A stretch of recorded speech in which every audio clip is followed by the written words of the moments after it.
That was Sherrington's idea, and it is still with us today more than a century later.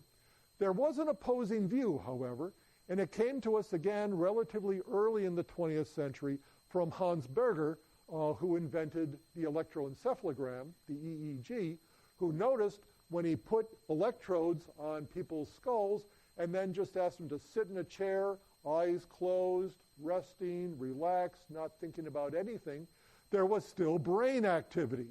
There was alpha activity, in fact, that kind of low frequency, high amplitude activity, about 8 to 12 cycles per second, which Berger was the first to notice because he invented the EEG, and which got to be called the Berger rhythm.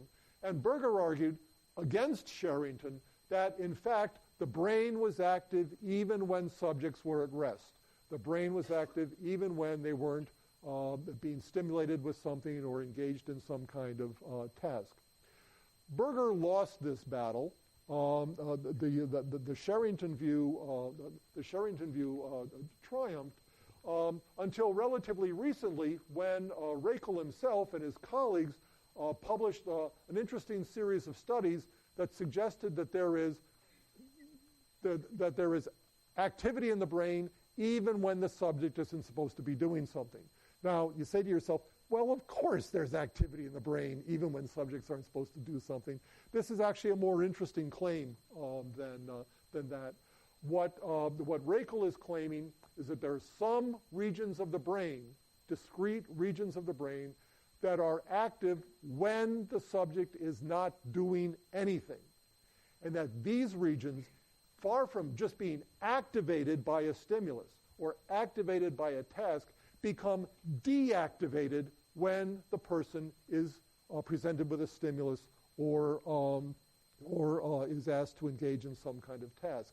So Rakel distinguished between these two modes of brain activity, which he calls which have been called task-positive brain activity, the activity of the brain when a person is positively engaged in some kind of manifest task, tracking a stimulus or looking at a face or whatever it is you're having the person in the machine do. And then this other mode is task-negative activity, the activity that we see in the brain when the brain is, as he puts it, not otherwise engaged, okay? Presumably when the person's mind is just wandering around, thinking random thoughts, or engaged in various kinds of daydreaming. Are the kind of evidence that Rakel talks about. Here, these are, if I remember correctly, PET images, and what he's done is he's identified a network of brain structures that either show decreased activity during attention-demanding tasks. Now remember, that should sound like a paradox. Why should there be decreased activity during an attention-demanding task? Well, there should be decreased activity precisely because what the person is doing is shifting from this default mode into some kind of task-positive mental set. And then there are these other regions that show increases in activity when the person is just sitting there with his eyes closed, resting, and not thinking about anything at all. So the general idea here is that there are certain discrete networks of brain structures that are actively engaged, that are activated when the person is doing nothing, okay? When the person's engaged in mind wandering or daydreaming, and that when the person is now then actively engaged in some experimental task, the brain shifts into a different mode. And here you can see this. This is actually a nicer diagram than it appears here.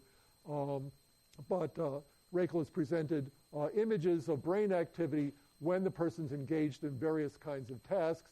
Here, where the person's engaged in a motor task. Here, the dorsal attention network, the person's just paying attention to stimuli. Here, the person's engaged in executive control functions of various sorts. Here, processing an auditory stimulus. You see the activation of the temporal lobes. here processing a visual stimulus. You see the activation in occipital cortex. But in what Rakel now calls the default mode network, you can see a discrete set of the brain structures becoming active even when the person isn't doing anything else. What's going on up here is this is 5 minutes worth of activity sampled every 2.5 seconds or so.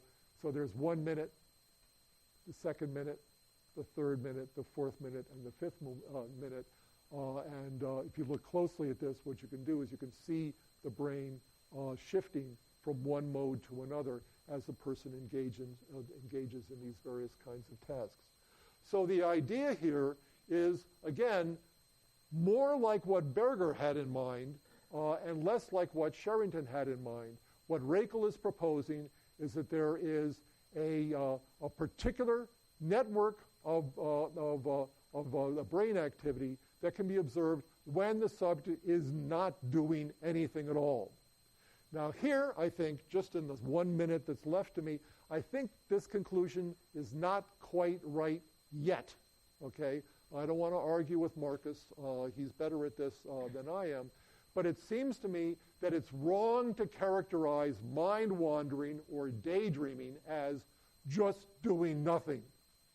When you're daydreaming, you're daydreaming. And if you don't think you're actually doing something when you're daydreaming, just watch yourself the next time you do it, okay? You're actively engaged in thinking about your date last Friday, thinking about your date next Friday, thinking about, oh, I've got to see my parents on Thanksgiving, or whatever it is that you're thinking about. That's activity. If you really want to demonstrate the default mode network, it seems to me you've got to have another control condition.